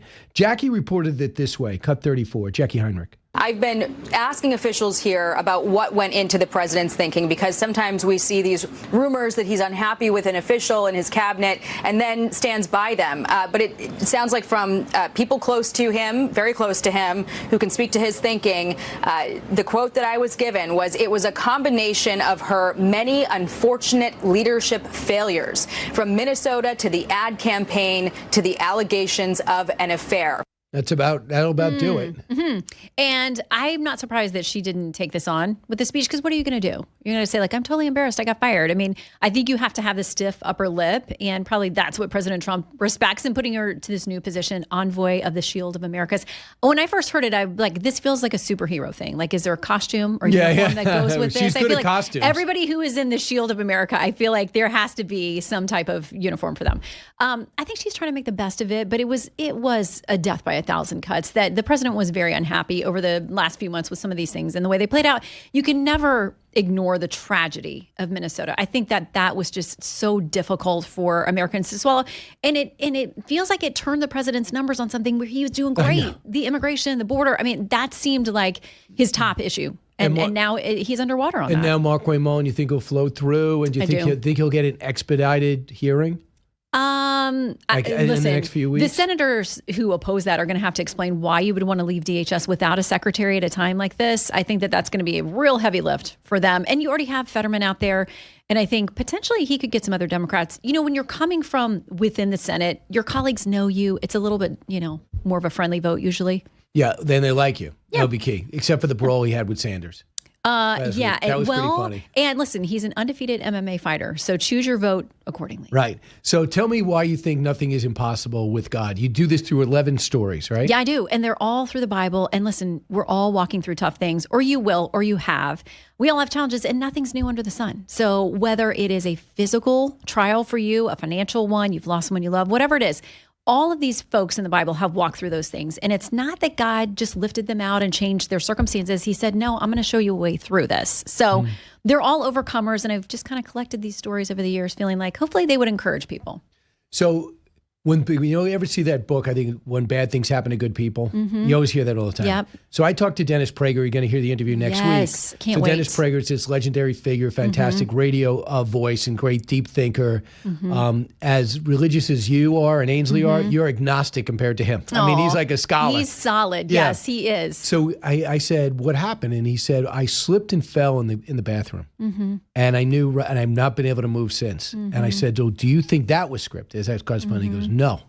He goes, it was one of those things where I was dumb. It was a slick floor. I didn't go on to use a rug, and I was rushing, and I slipped. So he said, that was my fault.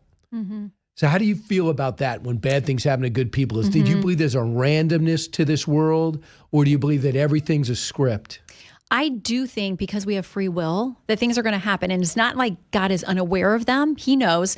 But we make choices and there are results and consequences of those choices. So I think that he can work through everything that happens to us and he's never going to be surprised by anything that happens to us. But I think that's the toughest question that people of faith and people who are questioning faith or interested that they struggle with is like, why do bad things like this happen? There's no easy explanation for it. It's one of life's toughest questions. Did you answer that question in your book? I do talk about people that go through really difficult things, including sharing parts of my own story, but certainly these folks in the Bible who would have never chosen these things. But Joseph's story to me is the best one about this. If you remember anything about him, his brothers hated him because he was his dad's favorite. He had the coat of many colors. He was sold into slavery. His brothers stepped back from deciding to kill him, but sold him off into slavery. He goes through all these years in Egypt, ends up thrown in jail for something he didn't do. I mean, so many twists and turns where he could have said, all right, God, I give up on you. My life is terrible. But what ends up happening is when there's famine in the land, his brothers and that family come to him and they desperately need food. They don't recognize him, but he's a leader now in Egypt. And he eventually is able to save that family, which is the genesis of the Hebrew people, the Israelites. And he has that verse in Genesis that so many people are going to be familiar with when he says, what you meant for evil, God meant for good. So his life was full of things he didn't deserve that were unjust and unfair, but it was working towards a greater good. Is that the play, Joseph and the Technicolor? I think there might be some creative license taken with that play. Right, because this, but that's the story. Yours isn't a musical. Not currently, but we're shopping it around. I'm working on a deal right now, and I'm going to sing all the lead parts. Right, because I have a book coming out in the fall, and I am making it a musical. Will there be singing and dancing? Yes. What is it in the fall? What's your next book? It's Uniting the States. It's well, coming out. I feel there's a lot of musical moments. There's a lot to sing about. There is, right. And I will work with you on the score. Yeah, we just if I get a credit. credit. If we get something we should sing about Shay's Rebellion.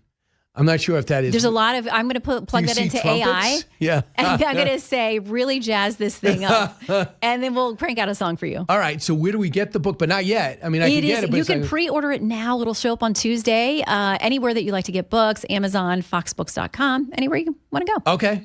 You get it. But I'm going to give you. It'll be there by Tuesday, right? It shows up on Tuesday. Apparently, it's magic how it works. I don't know if a drone's coming to your house to drop it off. I don't know. Right. It's going to be safe. It's going to be safe. It's not a drone that will drop anything but a book. Because I have an anti-missile system.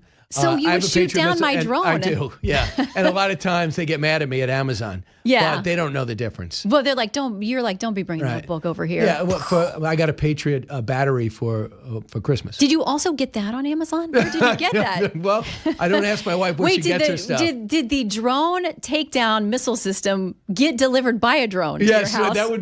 That's a deep question. I know. Ponder that during your commercial break. I will. I wish Socrates was here. Too bad. Well, Socrates? He killed himself, right? I don't remember. Was it him or was it Plato? Didn't you? Wait. No, Plato took Socrates. everything that Socrates said and made it his in writing. own. Socrates wouldn't write anything down. He took hemlock. Mm-hmm. Which, by the way, okay. I did not know hemlock was poisonous. It is Stay poisonous. away from that. You can't get that on Amazon. You better not be. You cannot get that on Amazon. Nothing is impossible with God. Thanks, Brian. Back in a moment.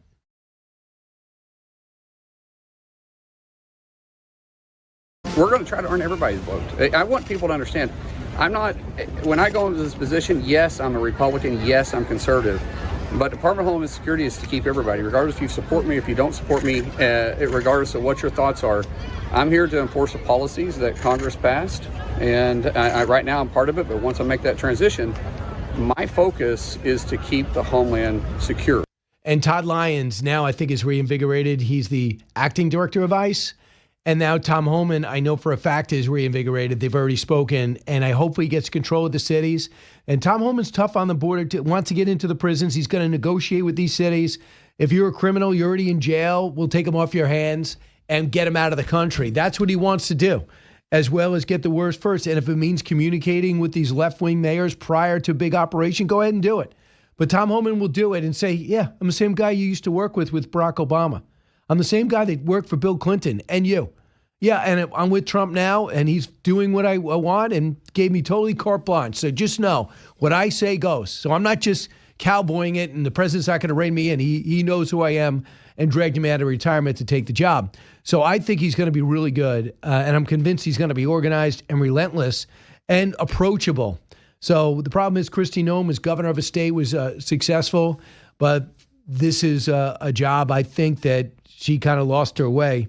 Dasha Burns of Politico, who was also on with Trump, was on with Brett Baer last night, said this about how this all went down. Cut 41.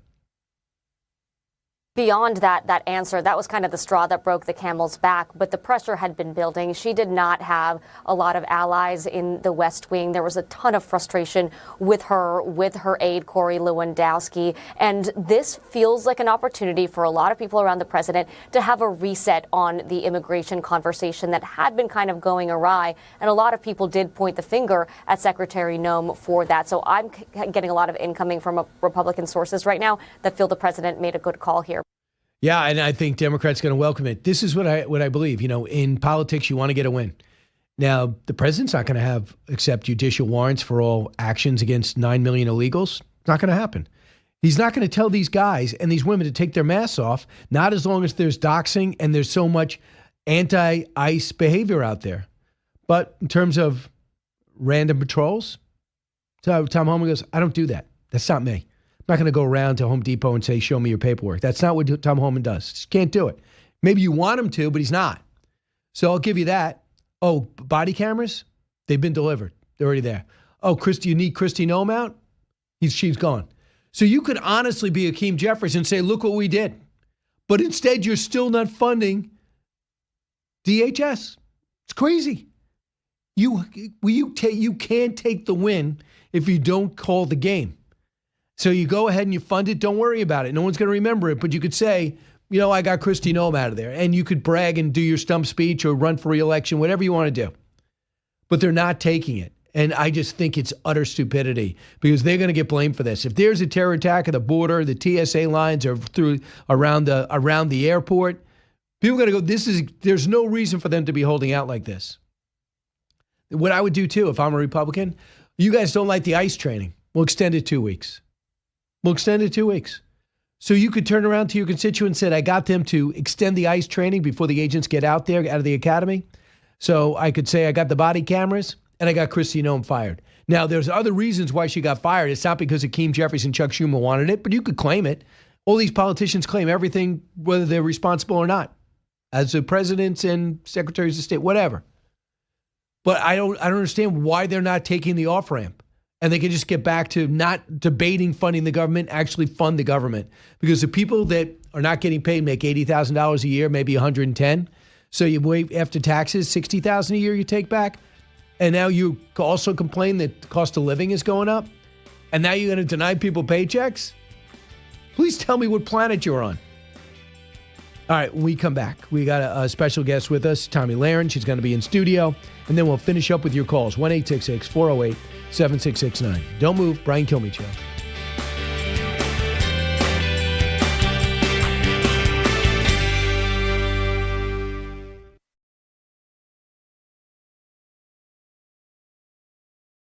So I'm with Tomi Lahren here, and we did something really special. Tomi, should we tell everybody? We should. Right. I guess everyone's done this except me. Now I do it all the time. All you need to do is touch phones to get someone's contact intentionally. So now I feel old, and I feel like we have switched generations because you taught me. And I made you. You taught me how to share contacts just by bumping phones. See, I've never done that, but I'm always a little paranoid. I don't know, who's going to share and who's going to steal the stuff off your phone. I've watched a lot of Homeland. So, but you know what? For you, Brian, I will give it a try. We just did it. But only for you, though. Yeah, thank you. Nobody else get any ideas around here. So you're worried that people are just going to touch your phone without you knowing and get your contact now. Contact, so you're taking everything off you just put on. Yes, exactly. Now we need to put parental controls on it. All right, before we go any further, this weekend, 6 hours on TV. But we're going to hope for 6. Sometimes it's 8. But we're going to hope for 6. Oh, you going for 6? Is it 8 or 6? Oh, you mean if it's sometimes we do 4 hours because, the weekends are hot. So sometimes breaking news occurs and then the big weekend crew is just there to clean up. So yeah, because I'm going to be live Sunday at 10. So I'll see you there. And I'll see you in the lobby, in the kitchen, in the gym, whatever you want. There we go. So that'll be great. Who you have on now? Do you have any guests lined up? We got a lot of guests, but I can't share them with you yet. Would you think it's 80% Iran? Oh, we'll see. I think there's a lot of other things going on too, but we got Joey Jones too, who's got a lot of expertise in that. So we're going to be covering that heavy. But every once in a while, I try to slip in some fun stuff like Punch the Monkey. See, he's the war expert. I'm the Punch the Monkey expert. Right. We know our roles. But I would say in life, have you ever felt like Punch the Monkey, where nobody wants to play with you, and That's somebody nice, gives you, and people want to give you invisible friends and things to that nature. So for people to know, Yeah. Punch the Monkey was totally abandoned at birth. Abandoned at birth and had no friends when he went with other monkeys, and they gave him a stuffed monkey. And Punch the Monkey's become a global figure. Replaced that, what was it, a hippopotamus? What was the other one, that Moo Dang thing? Oh, I don't Remember know. that? Well, you gotta keep up with the lovable internet creatures. But yes, Punch the Monkey has replaced Harambe the monkey, the gorilla that was murdered. Yes, that made Jimmy Kimmel cry. Yes. Yeah. Made me cry too, to be honest. And when I watch Punch the Monkey be rejected by the other monkeys, I cry. What were you growing up? Did you have that? Were you bullied as a kid? Were you isolated? Jeez, Brian, we're just going to jump right into it. No, but I can't. I just see you as the popular one. No, I was not the popular one. Also, only child. Also, grew up in the sticks. So I spent a lot of time communicating with animals and inanimate objects. Really? Yes. Wow. And also, it makes you and your parents tight. Yes. Am I correct? Very, very Talk close. to them every day? Every day. Right. And do they love that you're on TV and able to see what you're doing on a regular basis? They're my biggest fans, Brian. Right. Outside of you, of course. I'm second biggest. I will take a back seat to them. So the other big story before we get into Iran is Kristi Noem's exit. Your thoughts about why she's not there.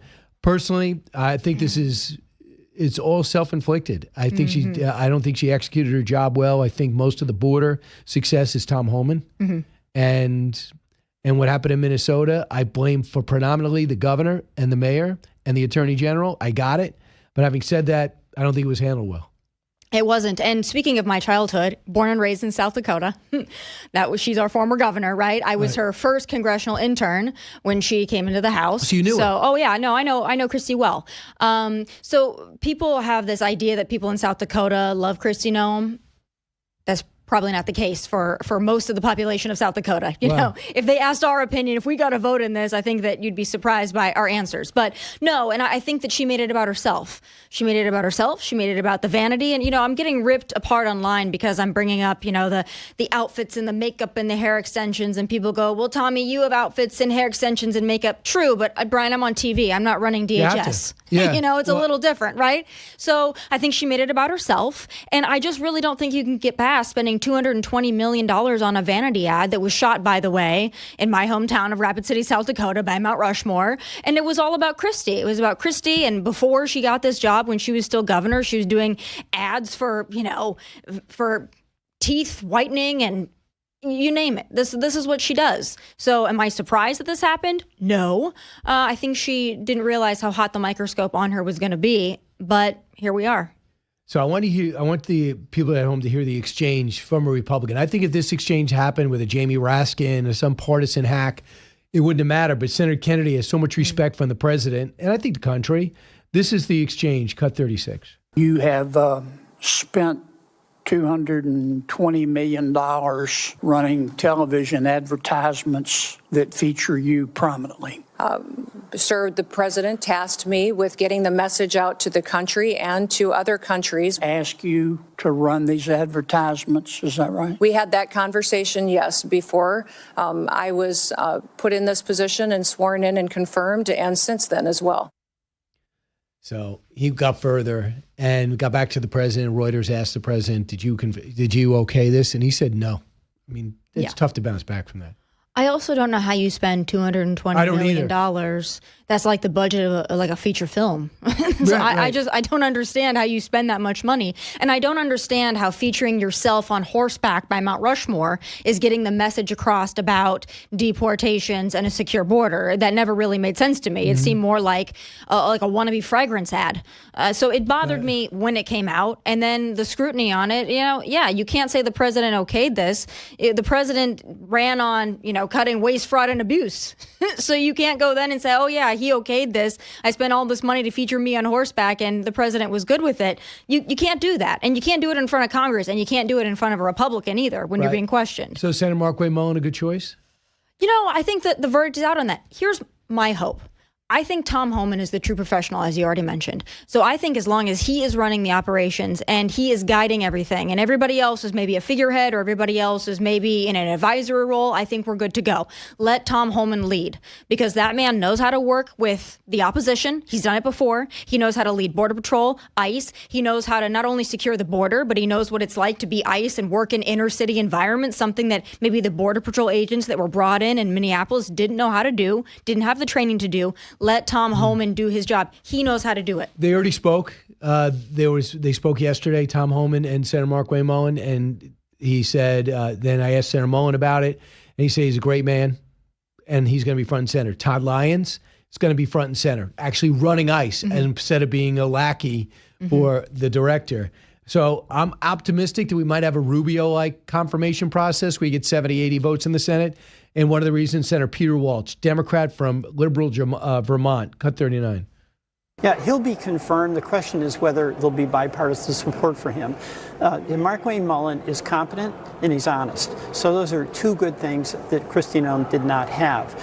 This is going to give us an opportunity to have a real discussion about what's going on with Department of Homeland Security. So I was just saying before you got here, Tommy, I don't know how close you follow my career. You don't have to tell me now. But I was just saying this is the perfect off-ramp. Yeah. So Democrats could actually say, we won. They got the body cameras, no more roving patrols. They wanted Kristi Noem out. Kristi Noem's out. They could say, look, we got what we wanted. Let's fund DHS. But they're not doing it. Does that surprise you? No, because it's not what they want. They want to abolish ICE, and they want to keep as many illegal aliens in this country as possible. They're not. Some of them are afraid of it. A lot of them aren't. A lot of them are very forthright that they don't want anybody to go. You know, sometimes they cry like, well, it's supposed to just be the worst of the worst. Democrats don't consider anybody to be worst of the worst.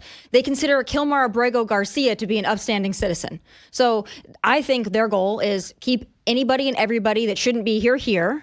And if they're looking for an off-ramp, maybe because DHS needs to be funded, I can get that. But there's a lot of them who are true believers in abolish ICE. Well, we just see this story that just broke now while we were talking on Mediaite. Team Noem fires back at White House, suggests Trump lied about the ad campaign. Oh, I don't think that's not a good strategy, Team Noem. That's not who you want to go up against, Team Noem. Well, especially if you want to keep a job. But she technically has a job, supreme ruler of the Western Hemisphere or something like that. Yeah, I mean, Kristi Noem thanks Trump in her first statement, but it doesn't seem to be the statement she's got now. That's not good. I mean, if this is true, she went on to say, as allies are pushing a counter narrative in the wake of her firing. According to Daily Caller, Regan Reese, Noem has grievances with the Trump White House. One administration official informed Reese that Noem told Trump and his White House that she was not getting the support she needed at the end of 2025.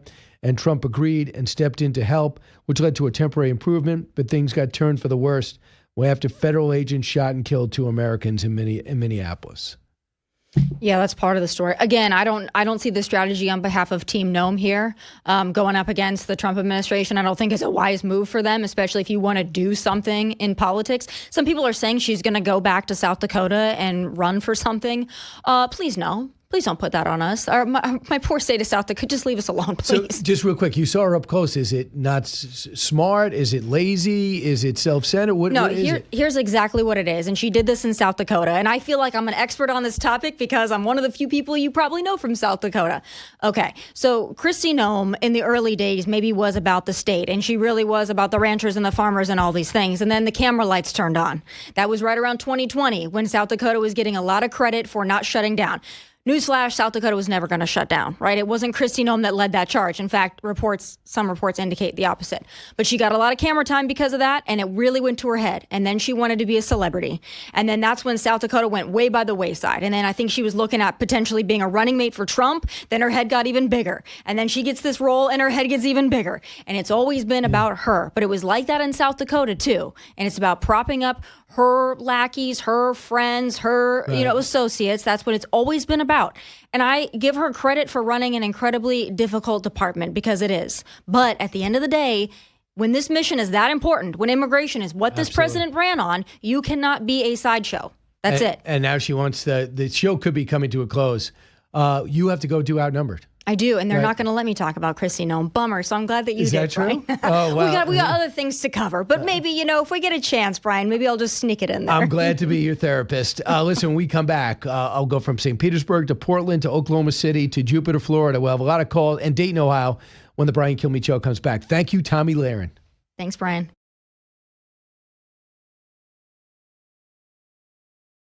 Do you have a Zoolander problem? No, Jesus. Yeah, Zoolander.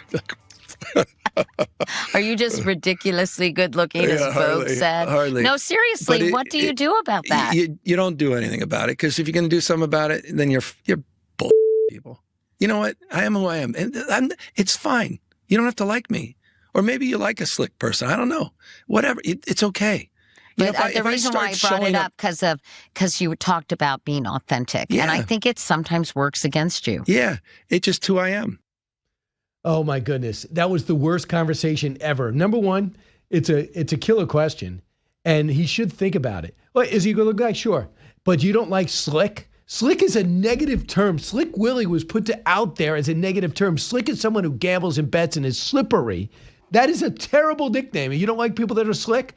And people don't think you're authentic? What does that have to do with good-looking people aren't authentic? I mean, what does that mean? So I don't think he's prepared for anything. He even when he comes out and says something that I don't agree with, like apartheid is Israel an apartheid state? Obviously, I don't think so. But he doesn't even say like it is. He doesn't say I'm not going to. The billionaire's tax is wrong. But you hear behind the scenes, I understand that people who don't make enough money, they feel as though they're already paying into the system, and they feel as though, no, just say it. He never says it. And we no longer tolerate hedging because of President Trump.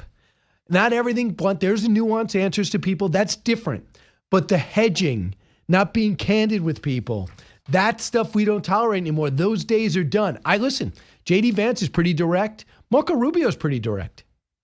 So the days of Kamala Harris and those type of politicians are not going to work anymore. John McCain was a little ahead of his time. He answered every question, including things to his nature about the economy. I'm not great on the economy. That's not a great statement, but it was honest. But I think we're at that point now where you just have to say it. Are you for trans men and women's sports? No or yes. Rahm Emanuel actually said, I'm not for that. There's only two genders. Well, I understand how people feel about. No. Just answer the question. So how about a question about how would you handle Iran? How big a problem would you deal with Iran? What did you like about the way Joe Biden dealt with Iran? Why did 6 presidents deal with Iran, but yet they gained power and prestige and the terror never stopped? What hasn't worked to this time? How would you handle it differently? Instead of Donald Trump does terrible things, don't you agree? And Katie Couric's exposed herself. And Dan Rather exposed himself. Are you amazed how many people, Scott Pelley exposed himself, how many people have basically been exposed that say, I'm a journalist, I'm here to report the news. But then when it comes out and they get into the podcast world, they totally see their point of view. They're as biased as the women on The View. So, and that's what you get with Katie Couric. I mean, think about this. Katie Couric on the Today Show is somebody that's successful. Then she goes, I'm going to be great. I'm going to go out on my own and get my own talk show. Bombs. And then she says, I'm going to go to CBS and I'm going to get prime time. I'm going to be the news anchor on CBS. That bombs. And then she gets to deal with Yahoo. That dissipates. And then she disappears. Why? Because it's the Today Show that's successful. It's not the anchors. And she doesn't realize that. And I hope she makes a ton of money. So she's had a great career, but on her own, that's the type of thing. She's exposed by just another liberal personality obsessed with Hollywood and herself. And I remember when she buttonholed Bush 41 and hit him with all these incredibly, very aggressive questions when it came to Iran-Contra and things to that nature. And you think she's just pursuing the story. No, she's pursuing the Democratic story. Real quick, I haven't covered this yet. But the President of the United States has got a big victory in Venezuela. It's on the right track. I think with Iran, it's on the right track. Next is going to be Cuba. Why? He's denied them energy, and he's beginning to shut them down. Push Mexico, cut off the oil. Venezuela, you're not going to deliver any oil. Canada has sat this one out. Here's President Trump on what other titanic move. Even if you don't appreciate in America what's happening in foreign policy, many on the right, I do. Cut 46. Congratulations as well to co-owners Jorge and Jose Mas, who came from Cuba, right? Originally from Cuba. Huh? Your parents came. And you're going to go back. Oh, yeah. It's going to be, and you won't need my approval. You just fly back in when I can just see that. It's going to be a great day, right? We're going to celebrate that separately. I just want to wait a couple of weeks. I wanted to wait a couple of weeks, but we'll be together again soon, I suspect, celebrating what's going on in Cuba. They want to make a deal so badly, you have no idea. Yes, and then we're going to find out the magic to them raising great baseball players that escaped on rafts and come to our country and help the Yankees win World Series and do fantastic things with the Marlins, the brothers.